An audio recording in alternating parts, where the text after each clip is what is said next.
Feliz y bendecido día, aprendiendo un curso de milagros. El secreto de la verdadera oración es olvidarte de las cosas que crees necesitar. Pedir algo específico es igual que ver el pecado primero y luego perdonarlo. Del mismo modo, al orar pasas por alto tus necesidades específicas, tal como las ves, y las dejas en manos de Dios.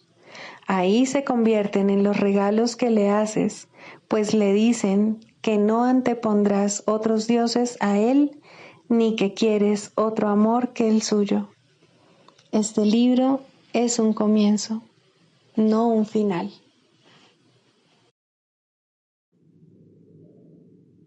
Del prefacio, que postula, párrafo 10. Lo opuesto a ver con los ojos del cuerpo es la visión de Cristo, la cual refleja fortaleza en vez de debilidad, unidad en vez de separación y amor en vez de miedo. Lo opuesto a oír con los oídos del cuerpo es la comunicación a través de la voz que habla en favor de Dios, el Espíritu Santo, el cual mora en cada uno de nosotros. Su voz nos parece distante y difícil de oír, porque el ego, que habla en favor del yo falso y separado, parece hablar a voz en grito. Sin embargo, es todo lo contrario. El Espíritu Santo habla con una claridad inequívoca y ejerce una atracción irresistible. Nadie puede ser sordo a sus mensajes de liberación y esperanza, a no ser que elija identificarse con el cuerpo. Ni nadie puede dejar de aceptar jubilosamente la visión de Cristo a cambio de la miserable imagen que tiene de sí mismo. Introducción. Este es un curso de milagros. Es un curso obligatorio. Solo el momento en que decides tomarlo es voluntario. Tener libre albedrío no quiere decir que tú mismo puedas establecer el plan de estudios. Significa únicamente que puedes elegir lo que quieres aprender en cualquier momento dado. Este curso no pretende enseñar el significado del amor, pues eso está más allá de lo que se puede enseñar.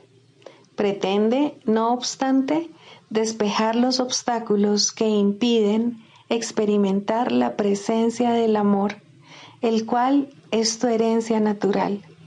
Lo opuesto al amor es el miedo, pero aquello que todo lo abarca no puede tener opuestos. Este curso puede, por lo tanto, resumirse muy simplemente de la siguiente manera. Nada real puede ser amenazado. Nada irreal existe. En esto radica la paz de Dios. Capítulo 1. El significado de los milagros. Primero, principios de los milagros. Principio 48. El milagro es el único recurso que tienes a tu inmediata disposición para controlar el tiempo. Solo la revelación lo trasciende al no tener absolutamente nada que ver con el tiempo. Capítulo 24. El deseo de ser especial. Quinto, el Cristo en ti. El Cristo en ti está muy quedo. Contempla lo que ama y lo reconoce como su propio ser. Y así se regocija con lo que ve, pues sabe que ello es uno con él y con su Padre. El especialismo también se regocija con lo que ve, aunque lo que ve no es verdad. Aún así, lo que buscas es una fuente de gozo, tal como lo concibes. Lo que deseas es verdad para ti, pues es imposible desear algo y no tener fe de que ello es real. Desear otorga realidad tan irremediablemente como ejercer la voluntad crea. El poder de un deseo apoya a las ilusiones tan fuertemente como el amor se extiende a sí mismo, excepto que uno de ellos engaña y el otro sana. No hay ningún sueño de querer ser especial que no suponga tu propia condenación, por muy oculta o disfrazada que se encuentre la forma en que éste se manifiesta, por muy hermoso que pueda parecer, o por muy delicadamente que ofrezca la esperanza de paz y la escapatoria del dolor. En los sueños, causa y efecto se intercambian, pues en ellos el hacedor del sueño cree que lo que hizo le está sucediendo a él. No se da cuenta de que tomó una hebra de aquí, un retazo de allá, y tejió un cuadro de la nada, mas las partes no casan, y el todo no les aporta nada que haga que tengan sentido. ¿De dónde podría proceder tu paz sino del perdón? El Cristo en ti contempla solamente la verdad y no ve ninguna condenación que pudiese necesitar perdón. Él está en paz porque no ve pecado alguno. Identifícate con Él y ¿qué puede tener Él que tú no tengas? Cristo es tus ojos, tus oídos, tus manos, tus pies. Qué afables son los panoramas que contempla, los sonidos que oye. Qué hermosa la mano de Cristo que sostiene a la de su hermano, y con cuánto amor camina junto a él, mostrándole lo que se puede ver y oír, e indicándole también donde no podrá ver nada y donde no hay sonido ninguno que se pueda oír. Mas deja que tu deseo de ser especial dirija su camino y tú lo recorrerás con él.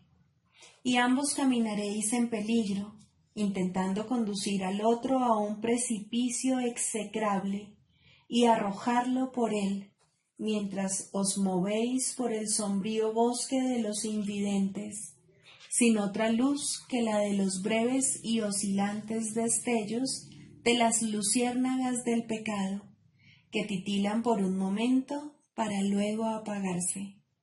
Pues, ¿en qué puede deleitarse el deseo de ser especial, sino en matar? ¿Qué busca sino ver la muerte? ¿A dónde conduce sino a la destrucción? Mas no creas que fue a tu hermano a quien contempló primero, ni al que aborreció antes de aborrecerte a ti. El pecado que sus ojos ven en él y en lo que se deleitan, lo vio en ti, y todavía lo sigue contemplando con deleite. Sin embargo, ¿qué deleite te puede dar contemplar la putrefacción y la demencia, y creer que esa cosa que está a punto de desintegrarse, con la carne desprendiéndose ya de los huesos y con cuencas vacías por ojos, es como tú? Regocíjate de no tener ojos con los que ver, ni oídos con los que oír, ni manos con las que sujetar nada, ni pies a los que guiar. Alégrate de que el único que pueda prestarte los suyos sea Cristo, mientras tengas necesidad de ellos. Los suyos son ilusiones también, lo mismo que los tuyos. Sin embargo, debido a que sirven a un propósito diferente, disponen de la fuerza de éste y derraman luz sobre todo lo que ven, oyen, sujetan o guían, a fin de que tú puedas guiar tal como fuiste guiado. El Cristo en ti está muy quedo. Él sabe a dónde te diriges y te conduce allí dulcemente, bendiciéndote a lo largo de todo el trayecto.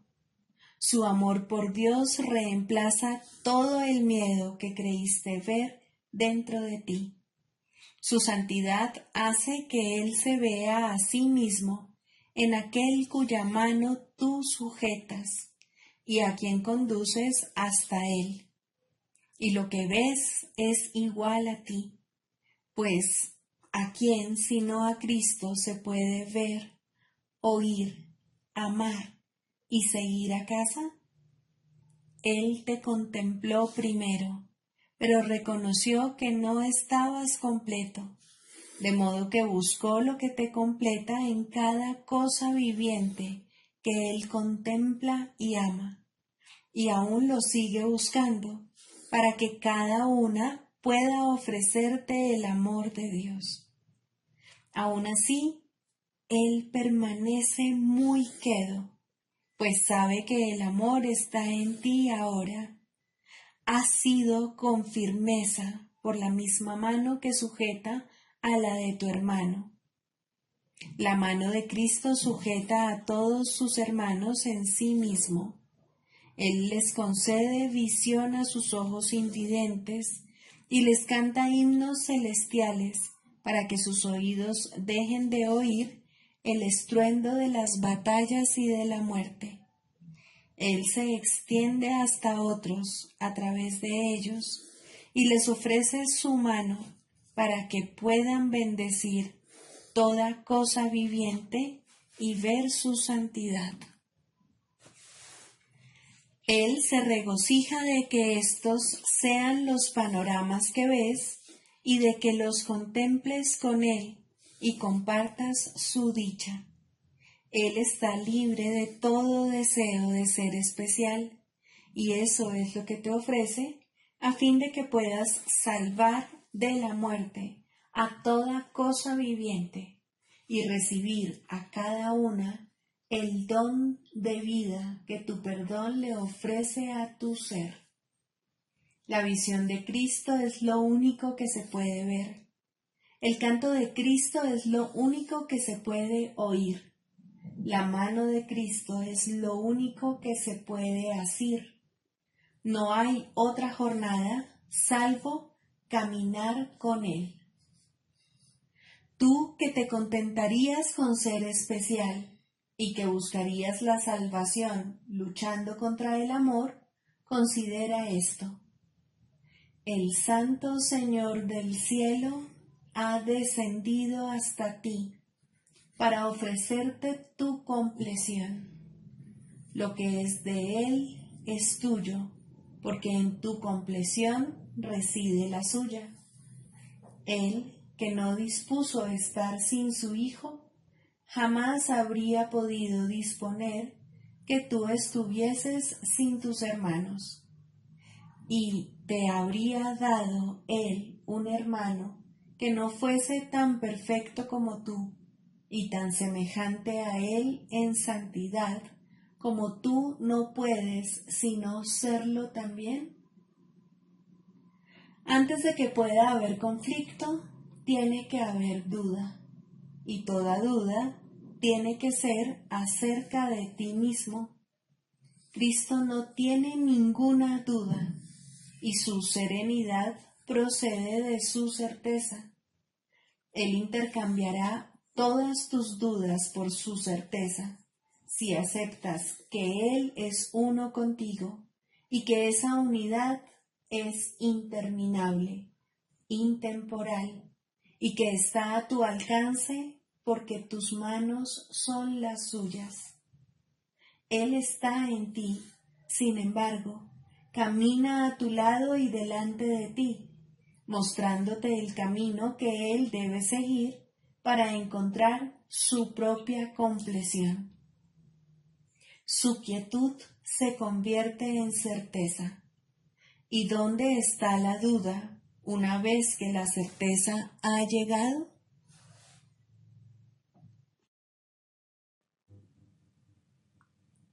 Libro de ejercicios.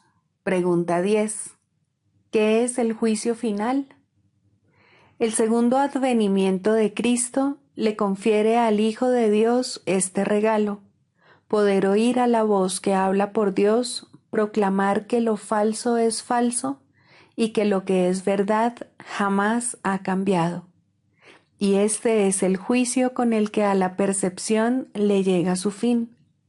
Lo primero que verás será un mundo que ha aceptado que esto es verdad, al haber sido proyectado desde una mente que ya ha sido corregida. Y con este panorama santo, la percepción imparte una silenciosa bendición y luego desaparece al haber alcanzado su objetivo y cumplido su misión.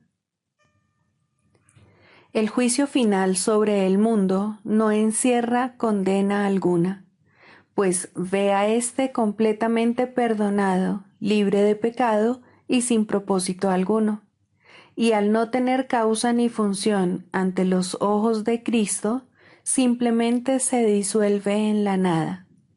Ahí nació y ahí ha de terminar.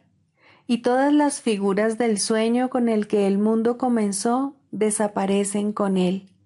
Los cuerpos no tienen ahora ninguna utilidad, por lo tanto, desaparecen también, pues el Hijo de Dios es ilimitado. Tú, que creías que el juicio final de Dios condenaría al mundo al infierno junto contigo, acepta esta santa verdad. El juicio de Dios es el regalo de la corrección que le concedió a todos tus errores. Dicha corrección te libera de ellos y de todos los efectos que parecían tener. Tener miedo de la gracia redentora de Dios es tener miedo de liberarte totalmente del sufrimiento, del retorno a la paz, de la seguridad y la felicidad, así como de tu unión con tu propia identidad. El juicio final de Dios es tan misericordioso como cada uno de los pasos de su plan para bendecir a su Hijo y exhortarlo a regresar a la paz eterna que comparte con Él. No tengas miedo del amor, pues solo Él puede sanar todo pesar, enjugar todas las lágrimas y despertar tiernamente de su sueño de dolor al Hijo que Dios reconoce como suyo. No tengas miedo de eso. La salvación te pide que le des la bienvenida, y el mundo espera tu grata aceptación de ella, gracias a lo cual Él se liberará. Este es el juicio final de Dios. Tú sigues siendo mi santo Hijo, por siempre inocente, por siempre amoroso y por siempre amado, tan ilimitado como tu Creador, absolutamente inmutable y por siempre inmaculado. Despierta, pues, y regresa a mí. Yo soy tu Padre y tú eres mi Hijo. Lección 320. Mi Padre me da todo poder. El Hijo de Dios no tiene límites. Su fuerza es ilimitada, así como su paz, su júbilo y todos los atributos con los que su Padre lo dotó en su creación.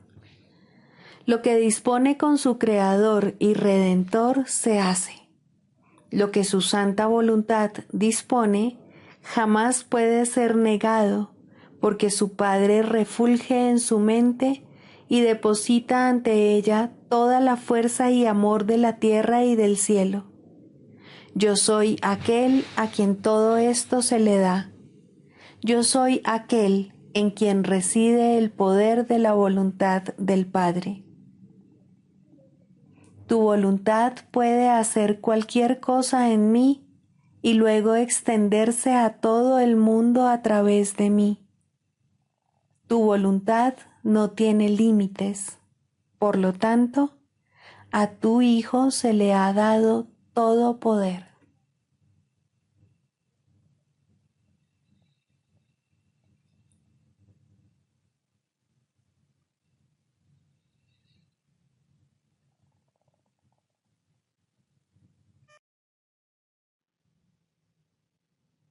Del manual para el maestro, pregunta 4. ¿Cuáles son las características de los maestros de Dios? 6. Indefensión. Los maestros de Dios han aprendido a ser sencillos. No tienen sueños que tengan que defender contra la verdad. No tratan de forjarse a sí mismos. Su júbilo procede de saber quién los creó. ¿Y es acaso necesario defender lo que Dios creó? Nadie puede convertirse en un maestro de Dios avanzado hasta que no comprenda plenamente que las defensas no son más que absurdos guardianes de ilusiones descabelladas. Cuanto más grotesco es el sueño, más formidables y poderosas parecen ser sus defensas. Sin embargo, el Maestro de Dios acepta finalmente mirar más allá de ellas. Se da cuenta de que allí no había nada. Lentamente, al principio, permite que se le desengañe, pero a medida que su confianza aumenta, aprende más rápido. Cuando se abandonan las defensas, no se experimenta peligro. Lo que se experimenta es seguridad. Lo que se experimenta es paz. Lo que se experimenta es dicha. Y lo que se experimenta es Dios.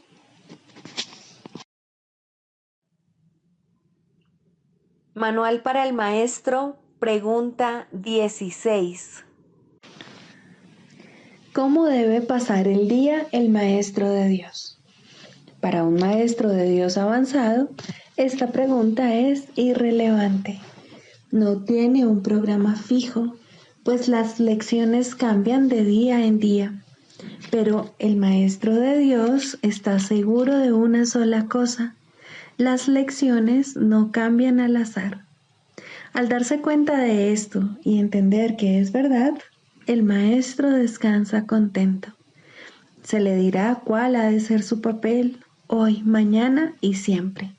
Y aquellos que compartan ese papel con él le encontrarán para que juntos puedan aprender las lecciones de ese día.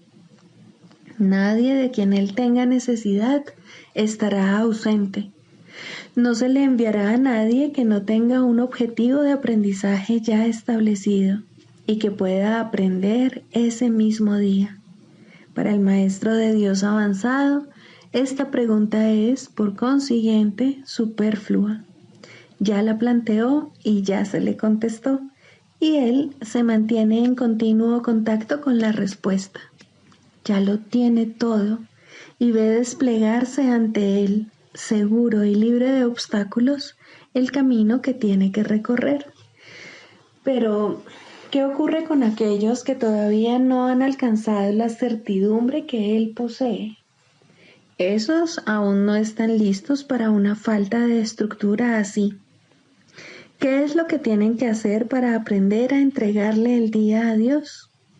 Hay algunas reglas generales a seguir, aunque cada cual debe usarlas a su manera como mejor pueda. Las rutinas como tales son peligrosas porque se pueden convertir fácilmente en dioses por derecho propio y amenazar los mismos objetivos para los que fueron establecidas. Se puede decir, por lo tanto, que en términos generales es mejor comenzar el día bien.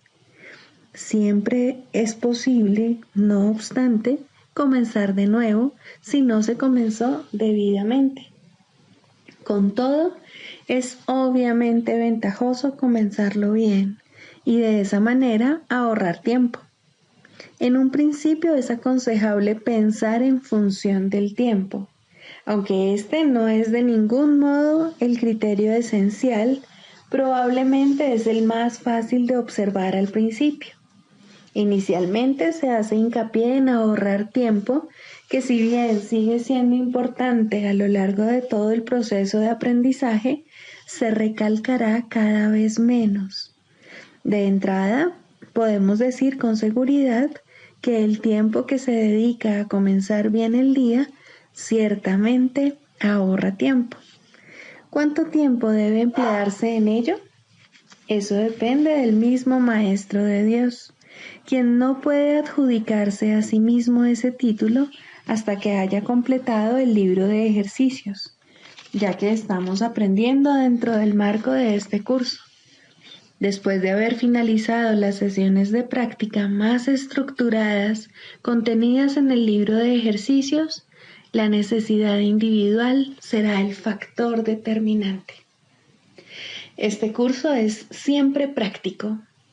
Puede ser que el Maestro de Dios no se encuentre en una situación que sea conducente a pasar unos minutos en un estado de quietud, nada más al despertarse. Si ese es el caso, que recuerde tan solo que su elección es pasar un ratito con Dios lo antes posible y que lo haga. La cantidad de tiempo que dedique a ello no es lo más importante. Uno puede fácilmente pasarse 1 hora sentado, inmóvil, con los ojos cerrados y no lograr nada.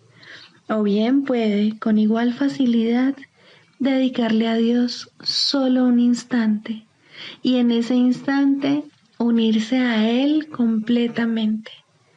Quizá la única generalización que puede hacerse al respecto es la siguiente. Dedica un rato, lo antes posible, después de despertarte, a estar en silencio. Y continúa durante 1 o 2 minutos más después de que haya comenzado a resultarte difícil. Probablemente descubrirás que la dificultad disminuye y desaparece. En caso de no ser así, ese es el momento de parar. Por la noche se debe seguir el mismo procedimiento. Tal vez tu periodo de sosiego deba ser temprano en la noche, si no te es posible hacerlo inmediatamente antes de irte a dormir. No debes hacerlo acostado, es mejor estar sentado, en cualquier postura que prefieras. Habiendo completado el libro de ejercicios, seguramente habrás llegado a algunas conclusiones al respecto. Si te es posible, un momento apropiado para dedicárselo a Dios es justo antes de irte a dormir. Esto pone a tu mente en un estado de reposo y te aparta del miedo. Si te resulta más conveniente hacerlo más temprano, asegúrate al menos de no olvidarte pasar un rato, aunque sea solo un momento, en el que cierras los ojos y piensas en Dios. Hay un pensamiento en particular que debe recordarse a lo largo del día. Es un pensamiento de pura dicha, de paz, de liberación ilimitada. Ilimitada porque todas las cosas se liberan dentro de él. Crees que has construido un lugar seguro para ti mismo. Crees que has forjado un poder que te puede salvar de todas las cosas aterradoras que ves en sueños. Pero no es así. Tu seguridad no reside ahí. A lo que renuncias es simplemente a la ilusión de que puedes proteger tus ilusiones. Ese es tu temor y solo ese. Qué insensatez estar atemorizado por nada, nada en absoluto. Tus defensas son inservibles, mas tú no estás en peligro. No tienes ninguna necesidad de ellas. Reconoce esto y desaparecerán, y solo entonces aceptarás tu verdadera protección. Cuán fácil y tranquilamente transcurre el tiempo para el Maestro de Dios que ha aceptado su protección. Todo lo que antes hacía en nombre de su propia seguridad ha dejado de interesarle, puesto que está a salvo y sabe que lo está. Tienen un guía que no le ha de fallar. No es necesario que haga distinciones entre los problemas que percibe, porque aquel a quien acude reconoce que no hay grados de dificultad en su resolución.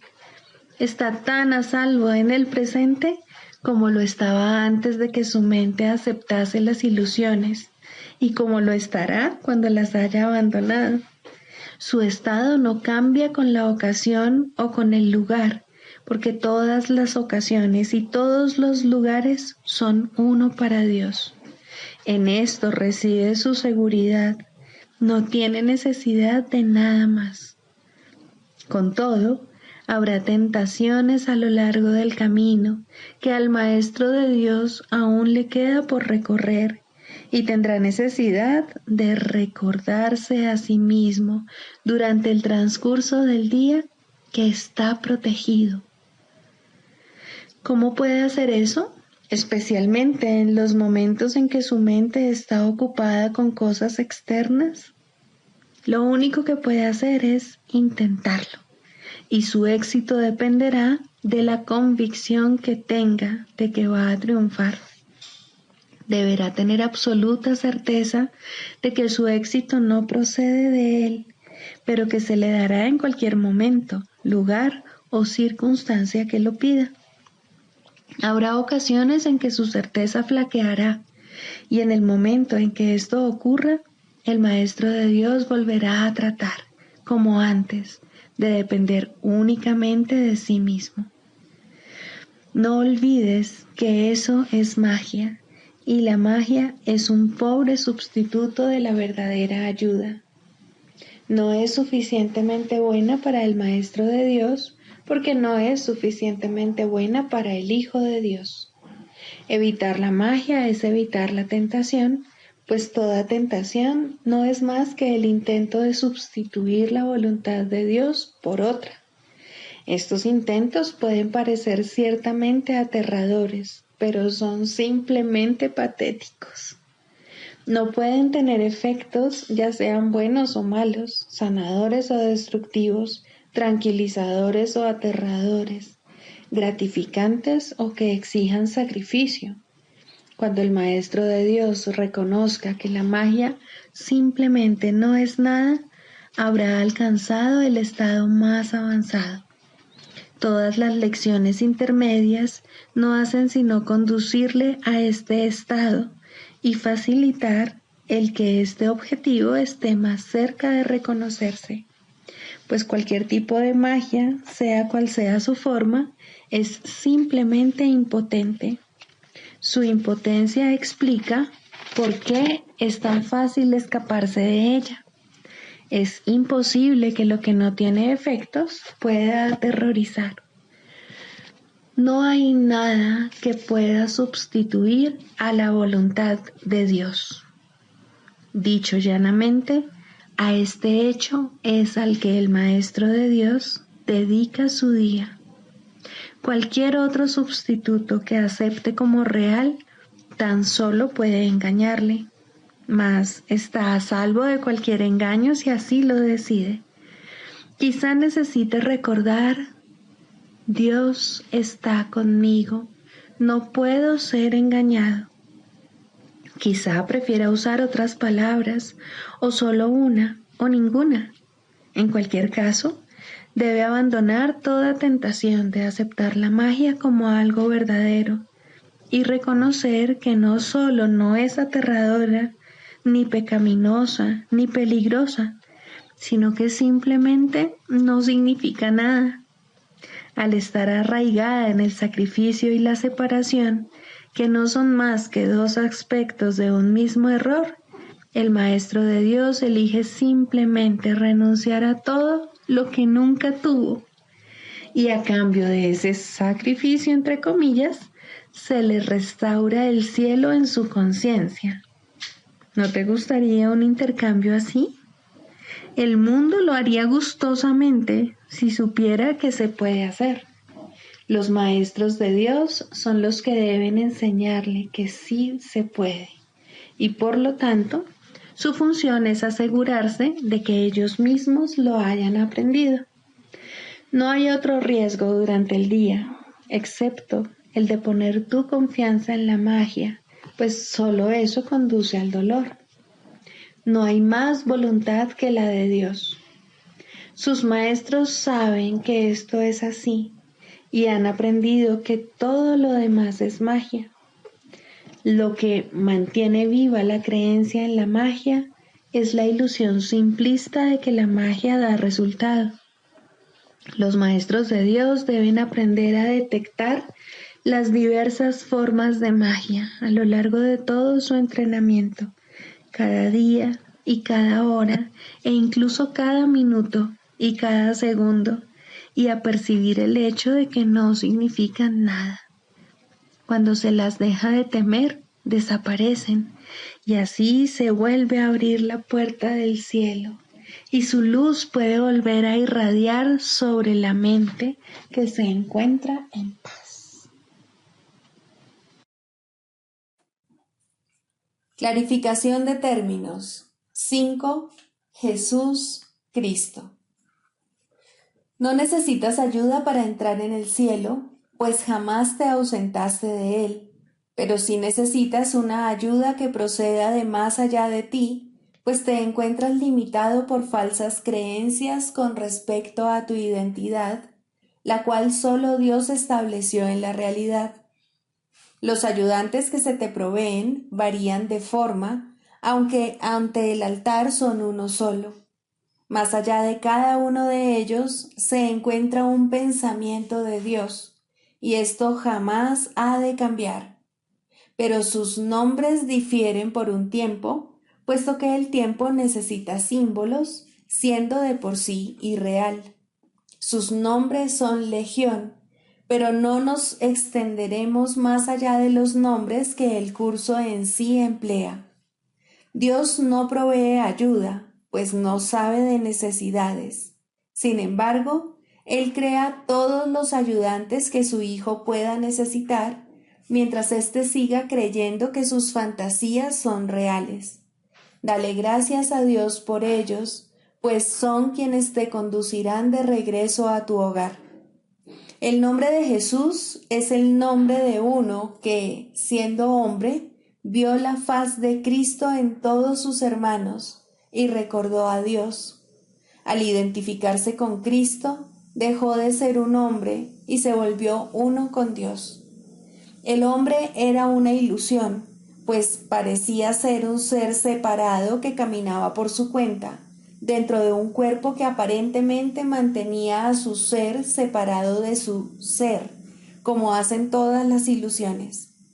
Pero, ¿quién puede salvar a menos que, al ver las ilusiones, las identifique como lo que son? Jesús sigue siendo un Salvador, porque vio lo falso y no lo aceptó como la verdad.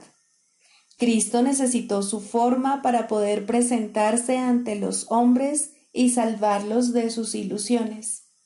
En su completa identificación con el Cristo, el perfecto Hijo de Dios, su única creación y su felicidad, por siempre como Él y uno con Él, Jesús se convirtió en lo que todos vosotros no podéis sino ser.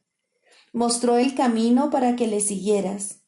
Él te conduce de regreso a Dios porque vio el camino ante sí y lo siguió. Jesús hizo una clara distinción, todavía velada para ti, entre lo falso y lo verdadero. Te ofreció una demostración palpable de que es imposible matar al Hijo de Dios y de que el pecado, la maldad, la malicia, el miedo o la muerte no pueden alterar su vida en modo alguno. Todos tus pecados, por lo tanto, te han sido perdonados, ya que jamás tuvieron consecuencia alguna, y así no fueron más que sueños. Levántate con aquel que te mostró esto, ya que se lo debes por haber compartido contigo tus sueños para que pudieran ser disipados, y todavía los comparte para mantenerse en unión contigo. ¿Es Él el Cristo? Por supuesto que sí, junto contigo. Su vida en la tierra no fue lo suficientemente larga como para poder enseñar la poderosa lección que aprendió por todos vosotros. Mas Él permanecerá contigo para conducirte desde el infierno que tú hiciste hasta Dios. Y cuando unas tu voluntad a la suya, Verás a través de su visión, pues los ojos de Cristo se comparten. Caminar con Él es algo tan natural como caminar con un hermano al que conoces desde que naciste, pues eso es en verdad lo que Él es. Se han hecho amargos ídolos de aquel que solo quiere ser un hermano para el mundo.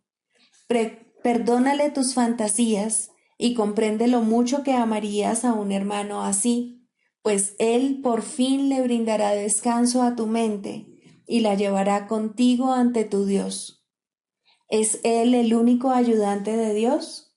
Por supuesto que no, pues Cristo adoptará muchas formas con diferentes nombres hasta que se reconozca la unidad de todas ellas. Mas para ti, Jesús es el portador del único mensaje de Cristo acerca del amor de Dios. No tienes necesidad de ningún otro. Es posible leer sus palabras y beneficiarse de ellas sin aceptarle en tu vida, mas Él te ayudaría todavía más si compartieses con Él tus penas y alegrías y renunciases a ambas para hallar la paz de Dios. Con todo, lo que Él quiere que aprendas más que nada sigue siendo la lección que vino a enseñar, la cual reza así: la muerte no existe porque el Hijo de Dios es como su Padre. No puedes hacer nada que pueda alterar el amor eterno. Olvida tus sueños de pecado y de culpabilidad, y en su lugar ven conmigo a compartir la resurrección del Hijo de Dios, y trae contigo todos aquellos que Él te ha enviado para que cuides de ellos, como yo cuido de ti. El proceso de la psicoterapia. Séptimo, la relación paciente-terapeuta ideal. ¿Quién es entonces el terapeuta y quién el paciente? Al final, todo el mundo desempeña ambos papeles. Aquel que necesita curación debe curar. Médico, cúrate a ti mismo. ¿Quién más, sino tú, necesita curarse? ¿Quién más, si no, necesita curación? Cada paciente que acude a un terapeuta le ofrece a éste la oportunidad de curarse a sí mismo. Por lo tanto, es su terapeuta, y cada terapeuta debe aprender a curarse con cada paciente que acude a él. De esta manera, el terapeuta se convierte en el paciente. Dios no sabe nada de separación. Lo único que sabe es que tiene un hijo. Su conocimiento se ve reflejado en la relación paciente-terapeuta ideal. Dios acude a aquel que lo llama y éste se reconoce a sí mismo en él. Piensa detenidamente, maestro y terapeuta, por quién oras y quién es el que necesita curación, pues la terapia es oración y la curación es su mira y su resultado. ¿Qué es la oración sino la unión de mentes en una relación en la que Cristo puede entrar a formar parte? Esa es su morada, a la que la psicoterapia lo invita. ¿Qué sentido tiene la curación de un síntoma si siempre hay otro que se puede elegir? Mas una vez que Cristo ha entrado, ¿qué otra elección hay, salvo permitir que se quede? No hay necesidad de más, pues eso es todo. Ahí está la curación, la felicidad y la paz.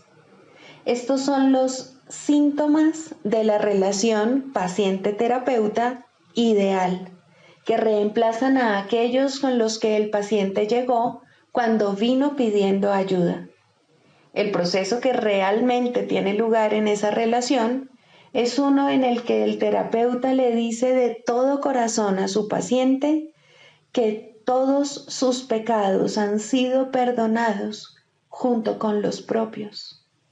¿Qué diferencia hay entre la curación y el perdón? Solo Cristo perdona, pues conoce su falta total de pecado. Su visión sana la percepción y la enfermedad desaparece, pues una vez que su causa ha sido eliminada, no vuelve a presentarse más. Para que esto tenga lugar, no obstante, se necesita la ayuda de un terapeuta muy avanzado, capaz de unirse al paciente en una relación santa, en la que todo sentido de separación finalmente se supere. Para ello se requiere una cosa y solo una: que el terapeuta no se confunda a sí mismo con Dios en modo alguno.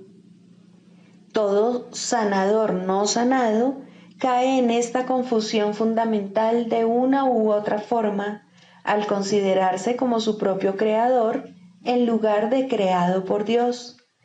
Rara vez, si acaso, es esta una confusión de la que es consciente, o el sanador no sanado se convertiría instantáneamente en un maestro de Dios y consagraría su vida a la verdadera curación. Antes de llegar a este punto, pensó que estaba a cargo del proceso terapéutico y que, por lo tanto, era responsable de sus resultados. Los errores del paciente se convirtieron así en sus fracasos, y la culpabilidad se convirtió en la cubierta, obscura y fuerte, de lo que debía ser la santidad de Cristo. La culpabilidad es inevitable para aquellos que se valen de su propio juicio al tomar decisiones. La culpabilidad es imposible para aquellos a través de los cuales habla el Espíritu Santo. Eliminar la culpabilidad es el verdadero objetivo de la terapia y el evidente objetivo del perdón. En esto su unicidad se puede apreciar claramente, mas ¿cómo podría experimentar el final de la culpabilidad quien se siente responsable de su hermano en el papel de guía suyo? Tal función presupone un conocimiento que nadie aquí puede tener, una certeza del pasado, del presente y del futuro, así como de todos los efectos que en ellos puedan ocurrir. Solo desde esta perspectiva omnisciente podría ser posible semejante función, mas ninguna percepción es omnisciente, ni es el diminuto yo de uno solo contra el universo capaz de asumir que posee tal sabiduría, excepto en la locura. Que muchos terapeutas están locos es obvio. Ningún sanador no sanado puede estar completamente cuerdo. No obstante, es tan demente negarte a aceptar una función que Dios te ha encomendado como lo es inventar una que Él no te dio. El terapeuta avanzado en ningún caso puede dudar del poder que hay en él, ni tampoco de la fuente de ese poder. Comprende que todo poder en la tierra y en el cielo le pertenece por ser quien es. Y Él es quien es debido a su Creador, cuyo amor reside en Él y quien jamás puede fallar. Piensa en lo que esto significa. Los regalos de Dios son suyos para dar. Sus pacientes son los santos de Dios, quienes invocan su santidad para hacerla suya. Y según Él las concede, ellos contemplan la radiante faz de Cristo, que, a su vez, los contempla a ellos. Los dementes, al creer que son Dios, no temen ofrecer debilidad al Hijo de Dios, y por esa razón lo que ven en Él en verdad los atemoriza. El sanador no sanado no puede evitar sentir miedo de sus pacientes y sospechar de su lealtad por la traición que ve en sí mismo. Intenta curar y en ocasiones tal vez lo consiga. Su éxito será limitado y de corta duración. No ve el Cristo en aquel que acude a Él. ¿Qué respuesta puede dar aquel que parece un extraño ajeno a la verdad y pobre en sabiduría, desprovisto del Dios que le debe ser dado? Contempla a tu Dios en él, pues lo que ves será tu respuesta. Piensa en lo que en realidad significa la unión de dos hermanos, y luego olvídate del mundo y de todos sus míseros triunfos, así como de sus sueños de muerte. Todos son uno y lo mismo, y ahora nada puede recordarse del mundo de la culpa. La habitación se transforma en un templo y la calle en un torrente de estrellas que, rozando suavemente, se desliza más allá de todos los sueños enfermizos. La curación se ha dado, pues lo que es perfecto no necesita curación. ¿Y que puede necesitar perdón allí donde no hay pecado? Siéntete agradecido, terapeuta, que puedes contemplar cosas como estas solo con entender tu verdadero papel. Si no lo haces, habrás negado que Dios te creó y por ende no sabrás que eres su hijo. ¿Quién es tu hermano ahora? ¿Qué santo puede venir para llevarte con él a casa? Has perdido el rumbo. ¿Cómo puedes ahora esperar ver en él una respuesta que te has negado a dar? Cura y cúrate. No hay otra alternativa que pueda jamás conducir a la paz. Deja entrar a tu paciente, pues viene a ti de parte de Dios. ¿No es acaso su santidad suficiente para despertar en ti tu memoria de Él? El canto de la oración. Primero, la causa de la enfermedad. No confundas el efecto con la causa, ni pienses que la enfermedad se encuentra aparte y separada de lo que no puede sino ser su causa. La enfermedad es una señal, una sombra de un pensamiento malvado que parece ser real y justo, de acuerdo con las normas de este mundo. Es la prueba externa de pecados internos y da testimonio de pensamientos rencorosos que hieren y procuran hacer daño al Hijo de Dios. Curar el cuerpo es imposible, y esto queda demostrado por la brevedad de la cura. El cuerpo acabará muriendo de todas maneras, y así lo único que hace su curación es demorar su retorno al polvo de donde nació y al que volverá. La falta de perdón del Hijo de Dios es la causa del cuerpo. No ha abandonado su fuente, y esto queda claramente demostrado por su dolor y envejecimiento y por la marca de la muerte que pesa sobre sí. El cuerpo les parece temeroso y frágil a quienes piensan que sus vidas están bajo su mandato y vinculadas a su inestable y nimio aliento. La muerte los contempla conforme cada momento que pasa se escapa irrevocablemente de sus avariciosas manos sin poderlos retener, y sienten miedo cuando se producen cambios en sus cuerpos y éstos enferman, pues sienten el fuerte hedor de la muerte en sus corazones. El cuerpo puede sanar como efecto del verdadero perdón. Solo eso puede traer el recuerdo de la inmortalidad, que es el don de la santidad y del amor. El perdón no puede sino ser concedido por la mente que comprende que debe pasar por alto todas las sombras que cubren la santa faz de Cristo, entre las cuales la enfermedad se debe considerar una de ellas.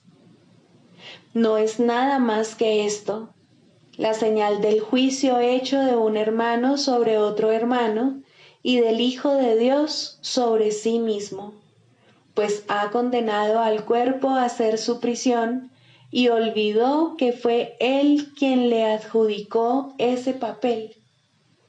Lo que el Hijo de Dios ha hecho, ahora Él mismo tiene que deshacerlo, pero no solo, pues se desprendió de la llave de la prisión, su santa impecabilidad y el recuerdo del amor de su Padre. No obstante, se le ha dado ayuda a través de la voz que su Padre puso en él. El poder de curar es ahora el don que le ha concedido su Padre, pues a través de su voz Él puede llegar hasta su Hijo y recordarle que el cuerpo puede convertirse en su morada elegida, pero nunca será su hogar en verdad. Es necesario distinguir, por lo tanto, entre la verdadera curación y su defectuosa contraparte. El mundo de los opuestos es el lugar de la curación, pues, ¿qué podría necesitar curación en el cielo? Tal como en el mundo, la oración puede pedir desacertadamente y la aparente caridad perdonar para matar. Así la curación puede ser tanto falsa como verdadera, testigo del poder del mundo o del eterno amor de Dios.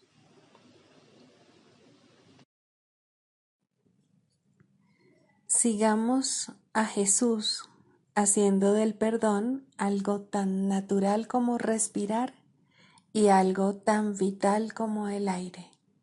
Amén.